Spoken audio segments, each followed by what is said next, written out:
ও যুবক, Facebook YouTube না পয়রা থাইকা তাসবিহ হাতে ওঠাও, কোরআন পড়ো, কোরআন শিখো, কোরআন পড়ো।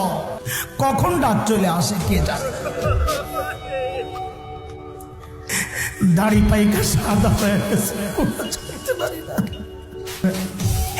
এর যুবক তুই ভাবিস না আল্লাহ তোর চুল পাকা পর্যন্ত তোর সময় দিবেন, দাড়ি পাকা পর্যন্ত সময় দিবেন না রে, না না না। কার কখন ডাক চলে আসে কেউ তো জানে না। কত বাবারে দেখলাম সন্তানের লাশ কাঁধে নিয়ে কবরস্থানের দিকে যাইতেছে। আরে কে জানে এই মজলিসে এমন কেউ আছে তার খবর নাই, তার মৃত্যুর পরোয়ানা তার দুয়ারে, তার কাফনের কাপড় দোকানে এসে বসে আছে এখানে। কে জানে কাল কি তো খবর পেতে পারেন। বয়ান করে গেল মাওলানা হাসান জামিল তো দুনিয়ায় নাই।